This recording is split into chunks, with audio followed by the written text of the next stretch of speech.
89 on up, homies, the show where you gon' get Cali history. It's told with respect and dignity. Spoken by G.have so vividly. He's taking over the industry, giving y'all some download imagery. Damn you, if you ain't hitting them likes, come on, subscribe. Check out the channel and I bet it will make you decide to tune in every chance you get. It's lit, and some of y'all can learn a bit from this gangster shit.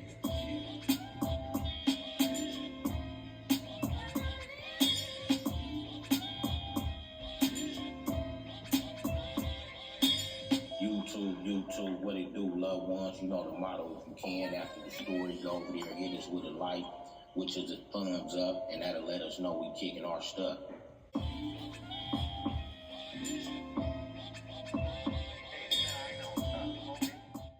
I want to thank the homeboy G. Lee Deuce for the intro from the legendary Mental historical hip-hop album, Banging on Wax. You can reach him on Instagram at Solid From Day One. From the 89 on up, today we on the edge with BJ APB, and we gonna talk about something that's very, very important, not just to homies, but to civilians and regular people, on just how fast the tables can turn when you banging and living this lifestyle that we once chose and put to the top before everything. BJ, I want to start off, man, with how fast the tables can turn with you basically leading up to the situation that you're in right now. When we on the street banging, doing our thing, is jail in our view? Do we know we gonna hit jail? Yes, we know that we're gonna hit jail, but the thing is we don't know that we're gonna catch a life sentence. That's never the thought in our mind. Our mind is always thought of, going to jail, do a year or two, get bucked, come home and please the ladies. That's about it. You never think of tomorrow might be the beginning of you doing forever. You understand what I'm saying? Right. And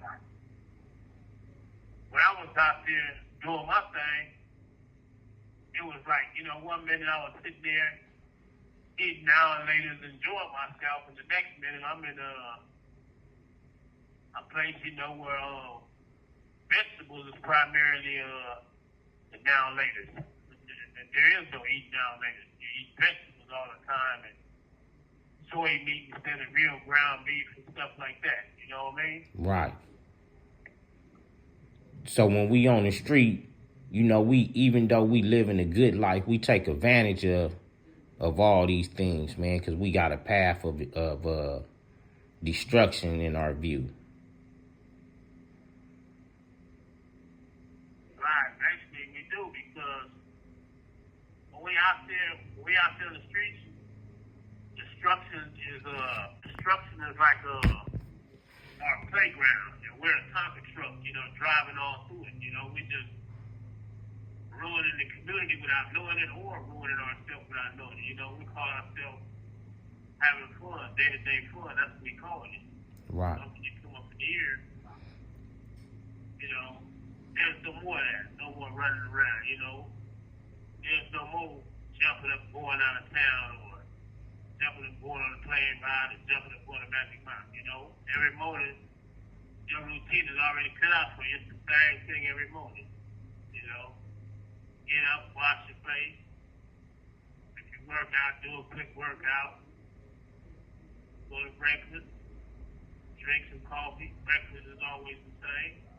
Come on back. Get ready to start your day off. Either way it goes, your day is going to end the same way it started. Doing some push-ups or sitting up and brushing teeth. So BJ, let's take it all the way back to when a nigga first got this case that you on right here, homie. You know what I'm saying? Let's start it from right there, and just before we started from right there, You had been in prison already prior to this, correct? Right, right. So prison back then, can you explain how prison was kind of back then so we can, when we speed it up, we can get a comparison? How was prison back then? All right, I'm gonna say, prison back then was very much different and more extreme because back then in prison, there was a lot more gang banging. You know, it was more like the county jail and youth authority. You know, you had Bloodz and Crips getting into it. You know, even though it was more serious, you still had Blood and Crips getting into it. You know, here and there. You know what I mean? And then you had a lot of different things going on where you had inmates fighting police.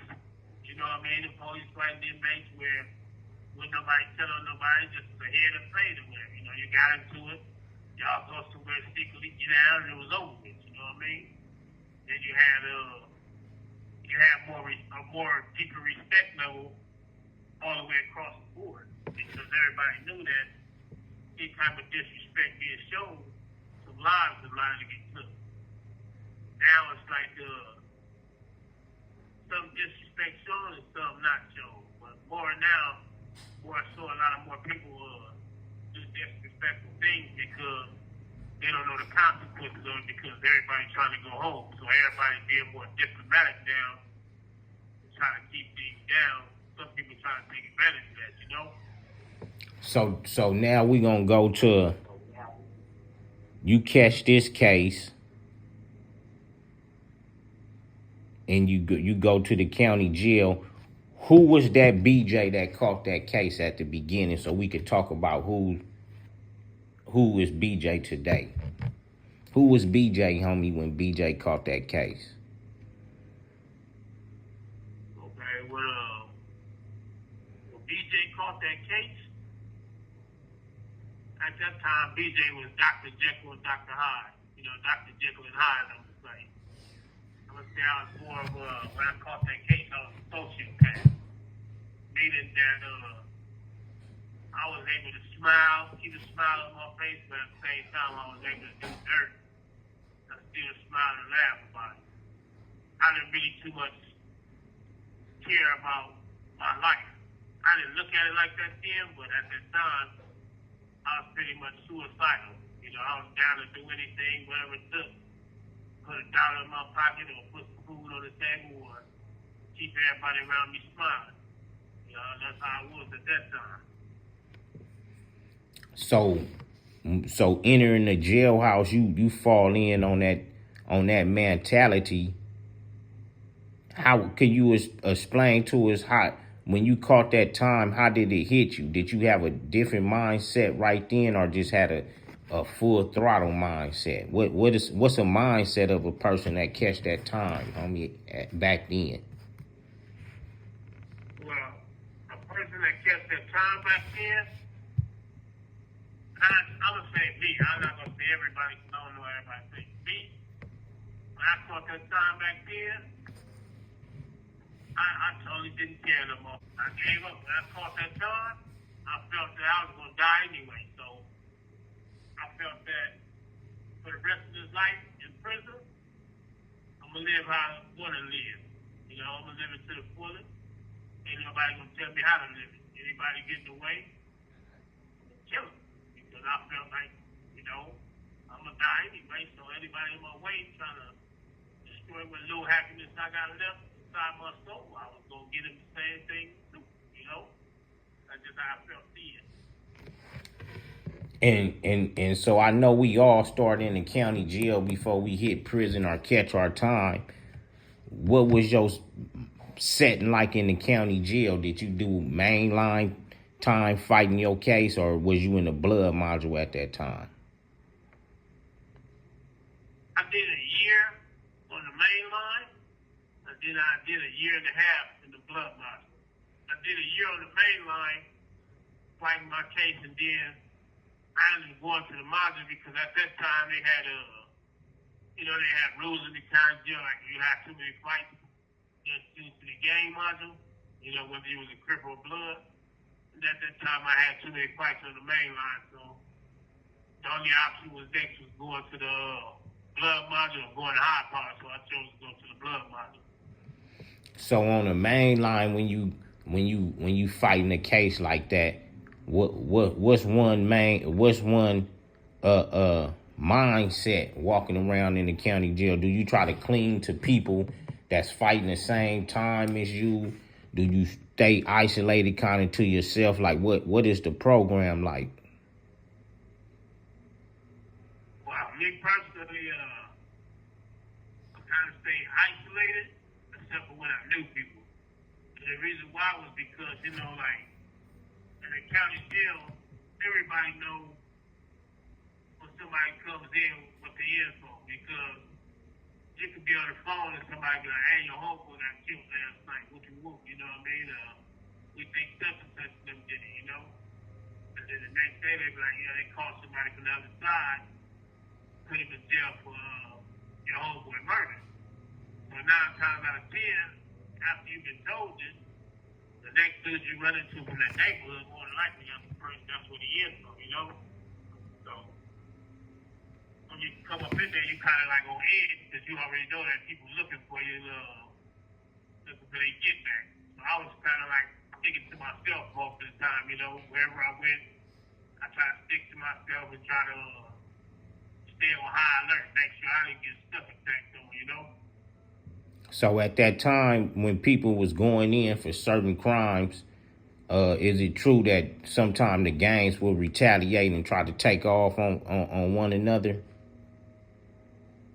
Yeah, hell yeah. Especially if they knew for a fact that you was in for killing somebody that one of their homeboys or shooting one of their homeboys.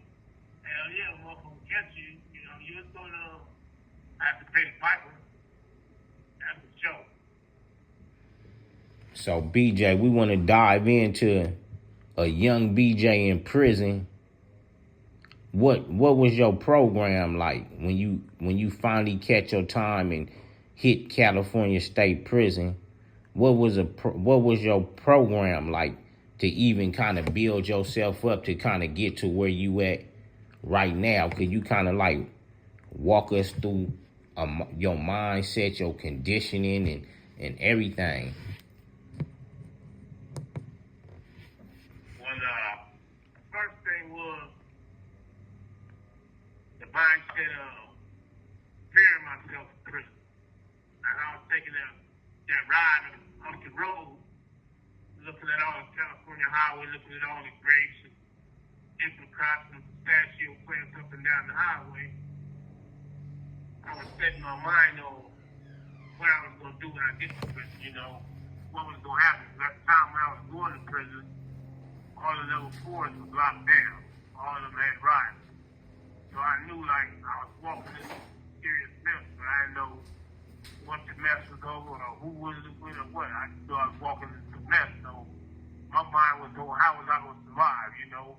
I wasn't even thinking about the time. All I was thinking about was going on the yard and putting some work in and making it back to my cell.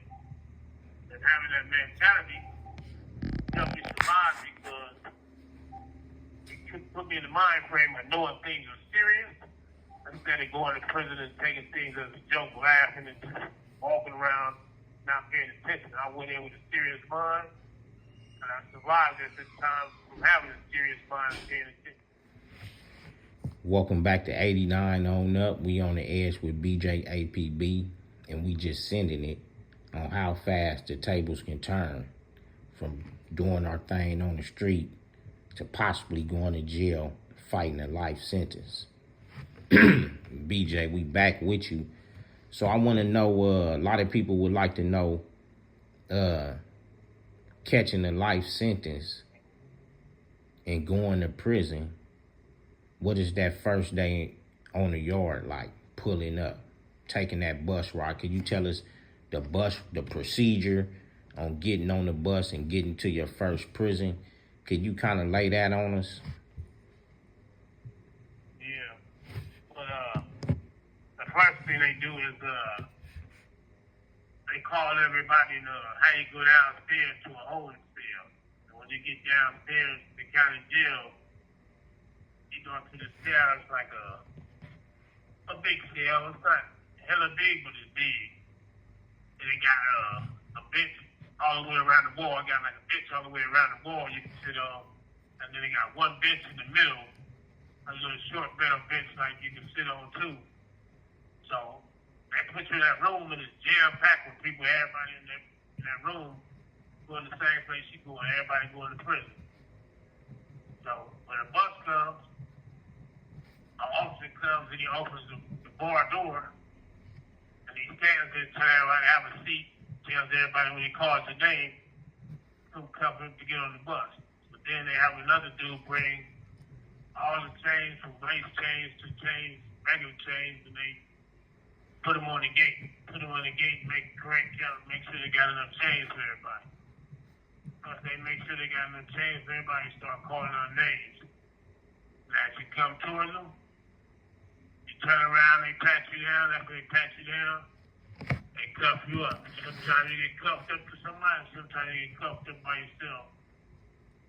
Then they take you out to the bus, make you wait a second to they have room.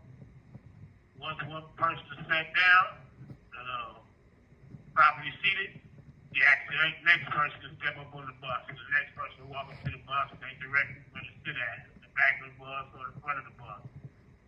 Most times they have us all sitting in the back until we fill up the back and then they close the gate and put some more people in front. The bus is sectioned off. And the reason it's sectioned off is because back in the days there used to be a lot of fights on the bus. Like when they put somebody on the bus that's protected custody and somebody in the main line, general population, somebody was jump on the dude. So now they put a divider in the bus so whenever they get some type of people on the bus, they can have a place to put them and have a place to put everybody else without an incident.